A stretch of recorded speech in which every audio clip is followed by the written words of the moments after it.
Welcome to the market money magnet guys. आज इस video में कर रहे हैं सिल्वर पर। सिल्वर में आज आपने देखा ही होगा कि सिल्वर आज हमें क्रैश होता हुआ देखने को मिला। अगर आपने सिल्वर के ETF ट्रैक किए होंगे तो आपने देखा होगा मोर दैन 6% का क्रैश हमें सिल्वर में देखने को मिल रहा है। अब मोर दैन 6% का क्रैश जो सिल्वर में देखने को मिल रहा है, इसके पीछे की कुछ रीजंस हो सकते हैं जो कि रिलेटिवली टू मार्केट है।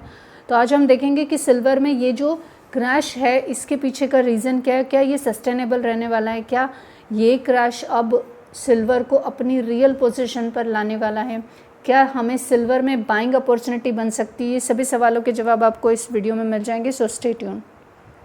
सबसे पहले अगर हम इस क्रैश के बारे में बात करें तो स्ट्रॉन्ग US का जॉब डाटा आया है। जी हाँ, अब जॉब डाटा जो आया है, लेटेस्ट US एम्प्लॉयमेंट नंबर, वो स्ट्रॉन्ग आए हैं। एक्सपेक्टेड से जो एक्सपेक्टेशन थी मार्केट को उससे ज़्यादा स्ट्रॉन्ग आए हैं और इस वजह से इंक्रीज़ हुई है एक्सपेक्टेशन। US फेडरल जो रिज़र्व है ये इंटरेस्ट रेट को हायर कर सकता है लॉन्गर अगेन, और हायर इंटरेस्ट रेट अगर हुआ तो नॉन यील्डिंग असेट्स जो है जैसे कि सिल्वर, ये लेस अट्रैक्टिव बन जाएंगे और ये एक रीज़न रहा है जिस वजह से आज सिल्वर जो है ये हमें क्रैश होता हुआ देखने को मिला।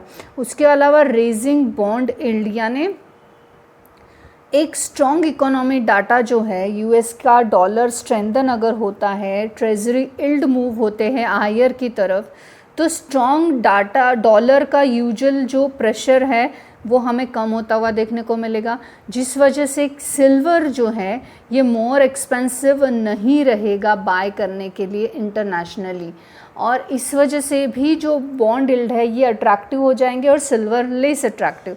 तो इस वजह से भी सिल्वर में आज जो है हमें गिरावट देखने को मिली।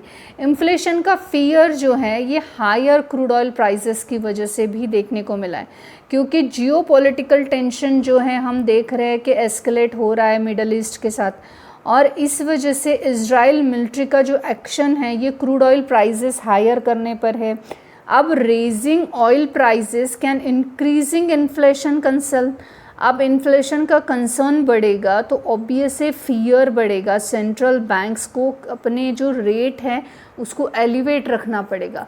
ये भी रीज़न है जिस वजह से सिल्वर हमें जो है आज गिरावट में देखने को मिल रहा है। इसके अलावा प्रॉफिट बुकिंग भी एक रीज़न है, क्योंकि सिल्वर रेल होता है स्ट्रांगली इन रिसेंट मंथ। हमने देखा काफ़ी अच्छे से सिल्वर ने रेल किया है और बहुत बढ़िया, जिन लोगों ने बहुत लो लेवल पे ख़रीदा होगा उनको बहुत बढ़िया रिटर्न्स ऑलरेडी सिल्वर की तरफ से मिल चुके हैं।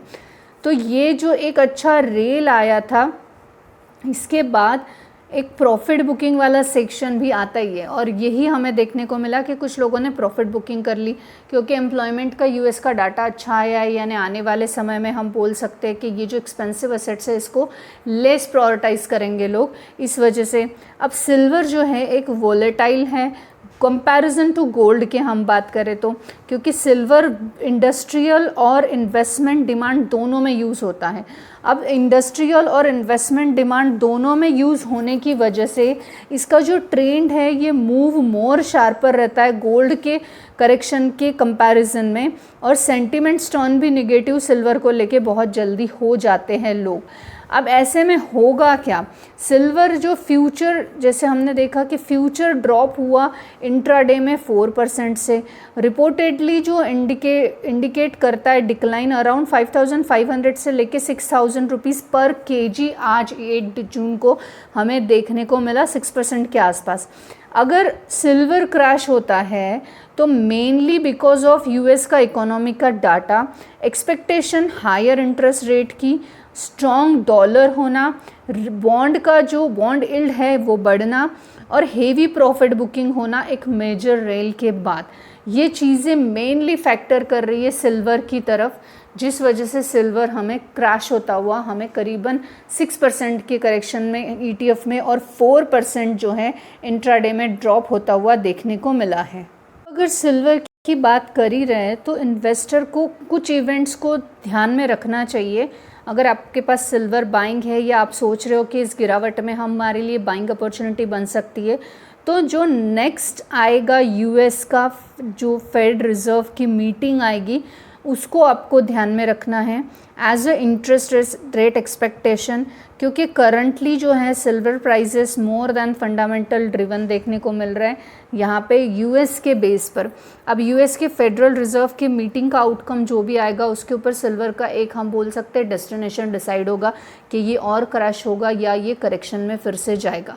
तो अगर आप एक्सपेक्टेड हो कि सिल्वर बाय करना है या आप के पास ऑलरेडी सिल्वर है तो ETF silvers not in a hard form या ज्वेलरी फॉर्म, या फिर आपने कुछ सिल्वर्स के ऑर्नामेंट्स या कुछ खरीद रखे होंगे बर्तन तो वो फॉर्म में नहीं। अगर आपके पास डिजिटल सिल्वर अवेलेबल है, आपके पास ETFs अवेलेबल है, तो आपको डेफिनेटली नेक्स्ट US फेडरल की जो रिज़र्व मीटिंग है, फेडरल रिज़र्व मीटिंग याद रखिए, US फेडरल रिज़र्व मीटिंग, उसका जो भी आउटकम आएगा उस पर फोकस रखना है, क्योंकि उसके आउटकम पर ही डिसाइडेड होगा कि अब सिल्वर किस तरफ मूव करेगा, अपसाइड जाएगा या और करेक्शन आएगा।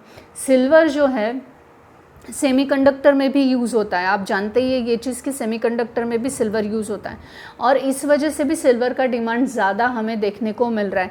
If you are already invested in a silver so keep on moving, कि आप उसमें ऐड ऑन कर सकते हो।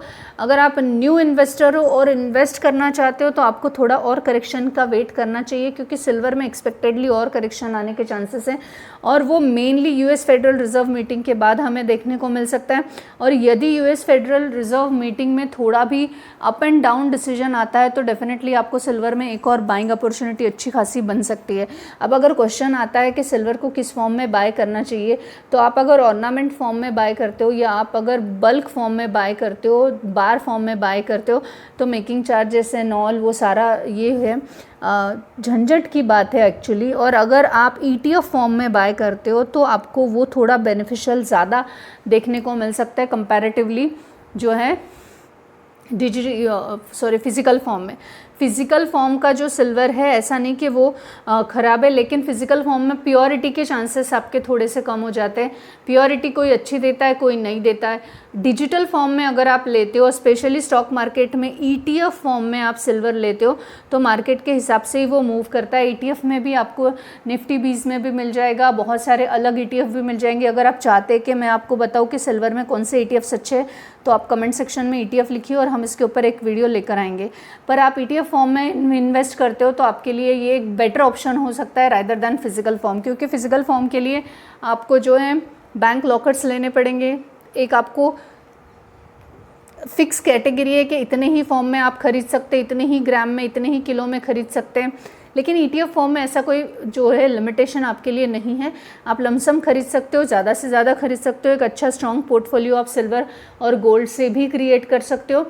असेट फॉर्म में भी आप उसको कंसिडर कर सकते हो, ऐसे नहीं कि वो आपके असेट्स नहीं गिने जाएंगे, वो आपके असेट फॉर्म में ही गिने जाएंगे। सिल्वर के लिए अगर बाय या सेल की अपॉर्चुनिटी आप देखना चाहते हो अभी तो कमेंट सेक्शन में ETF लिखो, मैं एक ETF पर वीडियो लेकर लाऊंगी जिसमें स्पेसिफिक हम सिल्वर के बेस्ट ETF बताएंगे और बताएंगे कि सिल्वर की बाइंग अपॉर्चुनिटी कब बन सकती है। This video is only for the educational purpose, so take it as educational purpose. I am not giving any recommendation here, neither buy nor a sale. I hope this information is informative for you.